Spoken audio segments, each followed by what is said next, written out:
Hello, dear friends. It's Zara from ZMAHOON.com. I'm so happy you're here joining me for this discussion. I want to talk to you today about thought viruses. Yes, there's a new type of virus in town.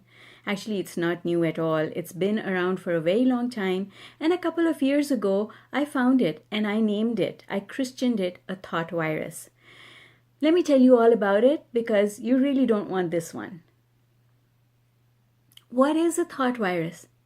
It's really simple. It's a thought that you agree with when you hear it from someone else.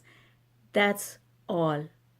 You see, we don't understand this, but soon as you agree with someone about something, you take that and make it part of your paradigm, your framework. It becomes part of your vibrational makeup. And once it becomes part of your vibrational makeup, it controls your life now. So we don't want that, do we? Or we only want to accept those thoughts and make them part of our framework that are empowering, that are unlimiting.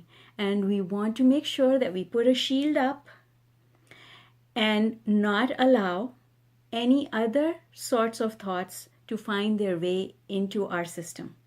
Let me explain. This is my favorite story. Everybody who comes to my meditation group knows this story. So I was planning a retreat, and in order to feed the people who were coming, I went to Costco. And you know what? I love the sampling stations there. So I saw a little crowd at one of the sampling stations, and I thought, this must be really good. I must get some of it. I had this big Costco cart, you know, the ones that are as big as I am, one of those with me. And I thought, with so many people gathered here, it's better if I leave my cart a little distance away from the sampling station. And that's exactly what I did. So there was another sampling station on the opposite side, a little bit further along. And I think it was something boring like Gillette blades or something like that. Anyway, I went and I parked my cart near that station, and I got myself in the queue to grab my sample. When I came back to my cart, the lady who was at the Gillette blade station, she looked at me in a very strange way. It seemed like she was unhappy with me. It reminded me of my third grade teacher who I didn't used to get along with very well. Anyway, so she gave me this frowny look and so I looked at her and smiled, and I thought to myself, I only have one sample. So I swear I did not take two samples. I only took one sample. So why is she so upset with me? And before I could say anything to her, she addressed me and she said, "Do you know what you just did?" And she had that angry look on her. "Do you know what you just did?" And I must have looked really confused. So she continued and she said, "You left your handbag in the cart. Someone could have swiped it." As soon as she did that, I put my shield up, because that is not a belief I want to absorb and make my own. You see, I had a choice to make at that point in time. I could have said, "Oh yes, thank you so much." And if I had done that, "Oh yes, thank you so much," I would have accepted this thought and made it part of me, which means that now I would have opened myself up to someone swiping my purse. But not specifically that. What I would have opened myself up to would be distrust, not trusting my fellow human beings. And that lack of trust could show up for me in so many ways. Somebody could steal something from me or cheat on me or yada, yada, yada, whatever, negative stuff. You get what I'm saying, right? So I did not accept that belief. I immediately said to her, "That does not happen in my world. and I saw her mouth open, her jaw dropped. She was going to give me a lecture. I was not having any of it because I did not want to get into an argument with her. I knew from her vibration that she was not someone I wanted to spend time teaching the law of attraction. So I simply grabbed my cart and walked as fast as I could away from her. But how many times do you do that in a day? When somebody says, oh, don't shake my hand, I'm sick. What do you do next? You know what I do? I may not say anything to that person, but I think. And what I say to myself is, nothing ever happens to me. I'm healthy. My body knows what to do. And then I remind people, actually, I tell them, oh, I don't pay attention to any of that stuff. Can you imagine? Doctors work in hospitals all day. Can you imagine if every time they came across someone who was sick, what would happen to them? And I do that because I want to soften their belief, this belief that people have that germs travel through the air or through touch. I want to soften that belief by giving them a piece of evidence that says, not always true, right? Or I'll say to them, well, this air that we are breathing just now, who knows where it was 2 minutes ago? Maybe it's coming from the Oshawa General Hospital. And they laugh and I laugh. And that's enough, because what I've done is I've planted the seed of disbelief in their system, which I'm hoping is going to help them. But more than that, what I've done is I have deflected this thought that they were sharing with me.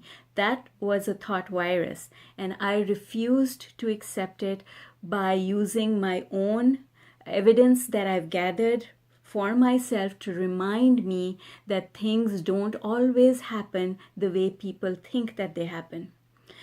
Let me remind you that all scientific discovery takes place because one person refuses to believe in the status quo. That is how it was discovered that the earth is round. Do you know that a couple of 100 years ago, if you got sick and let's say you got shivers, that you could be burned on the stake because the popular belief was that some spirits had taken a hold of you, because people could not see tiny microbes or bacteria, and so disease was supposed to come from an evil source. And that changed when somebody was able to create a magnifying glass and be able to prove that there were little bacteria or germs that were actually causing sickness. So when you refuse to believe in the status quo, when you find a reason to disprove what other people believe, then you open the door to new possibilities for yourself, and not just for yourself, but for the whole world. Because like I said, it's one person who refuses to believe in the status quo, who says, no, there are other possibilities. That's the person who opens the door to the progress of mankind, humankind, right? And that's what I want to leave you with. So be careful.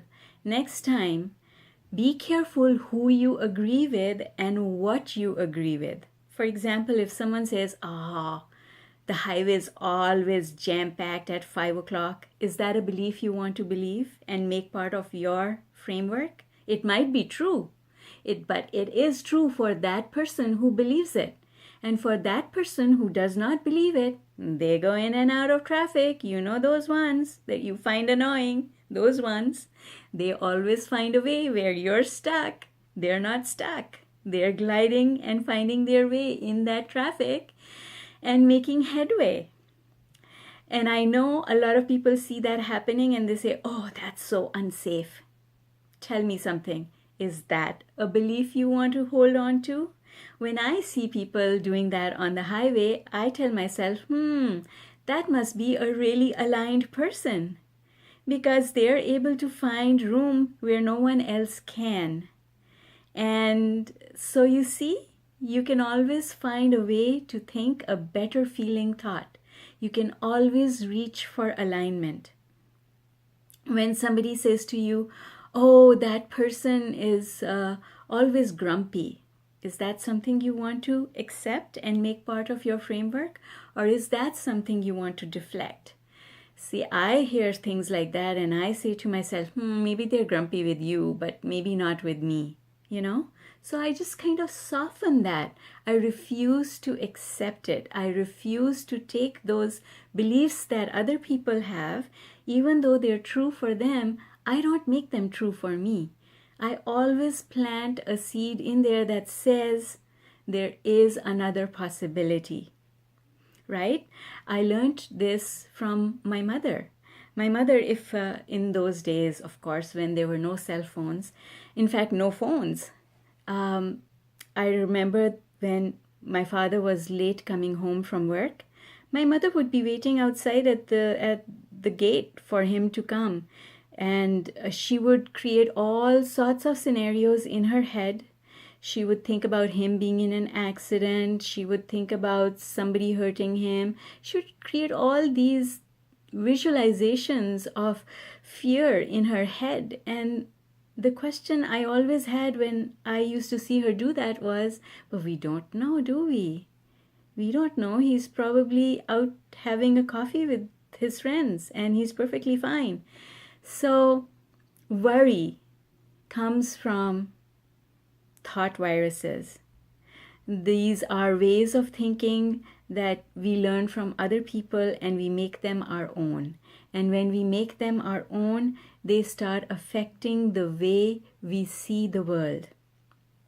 And the interesting thing that happens as a result is that those negative beliefs that you've said yes to, they become weak spots in your aura, in your vibrational shield. They become weak spots. And those weak spots are the places through which unwanted things can happen in your life.